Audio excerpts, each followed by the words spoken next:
Hey everyone, it's time to wrap up December and say goodbye to 2018. December was actually a pretty good month on my channel. I uploaded quite a few videos and I read quite a few books. So let's look at the videos first. As usual, in December, you take a look back at the year and look forward to the next year. And I thank you all for listening to me rambling on. Also, thank you all for sharing your stories and goals and, yeah, in general, just always being there for me. Thank you very much for that. I also did the strange bookish facts tag, and I don't think I have that many strange facts, but I loved reading yours. So thank you all for sharing those with me. Also, thank you all for the nice comments you left on my letter to December video. There were two more videos that popped up this month, which weren't strictly book reviews, but different things. One was the one about the Familiar 2, where I explained why I'm DNFing the series for now. I started this 3 years ago and I was all excited about the books, and I think I got quite a few people interested in the series. And then the series got discontinued in the beginning of this year after book 5. So I'm a little bit, yeah, demotivated in reading a story that I know will never end. And I noticed when I started reading this again. So after 300 pages, I gave up and I put up a full video explaining why.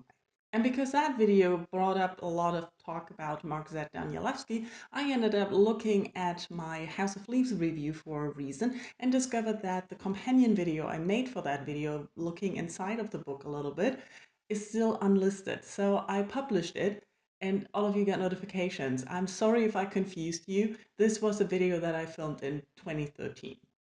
Yes, it's quite old, but I also still like it. So I hope you enjoyed. Watch the review that goes along with that. And yeah, read House of Leaves and Mark Z. Danielewski. The rest of the videos were all reviews. I made one where I talked about two books.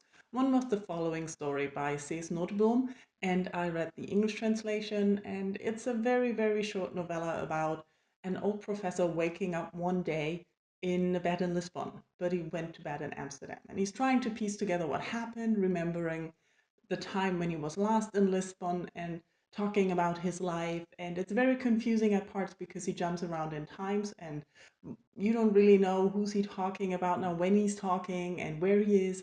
But it's so fascinating. It's so beautifully written. The atmosphere just is amazing. I can highly recommend it. In the same video, I also talked about The Girl from Everywhere, which is an audiobook I listened to, and it's a YA fantasy time travel science fiction thing. 16-year-old Nix is our narrator, and she tells the story of her life on a ship with her dad, and they travel through time and space using maps. And I love the idea of the time travel and the shipping through time and space and the crew. I really enjoyed that. The thing that I didn't really enjoy about the whole book was that there is a hint of a love triangle. It's not a full out fledged drama love triangle, but it's still there and it annoyed me. And so it took away from the enjoyment of the story. Another book I finally picked up after putting it off way too long is Flowers for Algernon.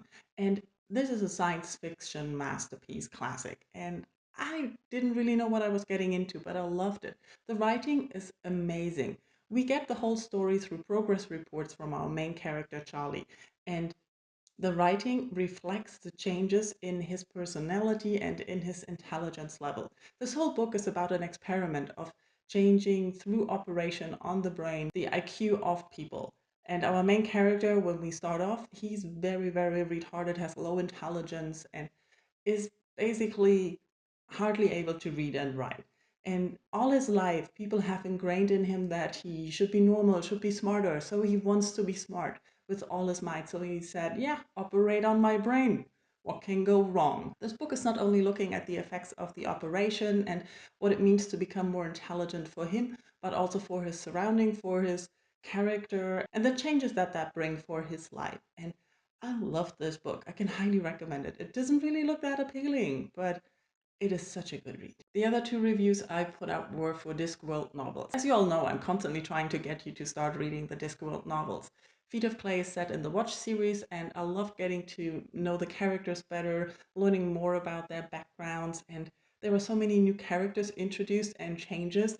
I loved it. Hogfather is sort of the Christmas story of the Discworld, and when the Hogfather disappears, there's Santa Claus, Death has to step in and take over. So this is another novel in the Death series, and it's hilarious. I love how it looks at traditions and what we do and what we believe in and believe in general. And yeah, you're gonna love it. And those were all the books I finished in December. So that leaves me with a total of about 89 books for 2018, and I'm quite happy with that. I usually set my Goodreads goal to 70 books because that's what I can do normally. And this year, with being unemployed for so long and reading a lot of graphic novels and novellas and audiobooks, I managed to surpass this. I also set out to read all my unread books that I had in my TBR, and yeah, I didn't do as well there. I did pretty well. I'm quite happy with the result. I moved some away out of that shelf and decided I don't actually want to read them anytime soon. And now I'm going into 2019 with 7 physical books I still want to read of those. 3 on my ebook, I'm not really sure. And about 8 audiobooks I bought in sales in December.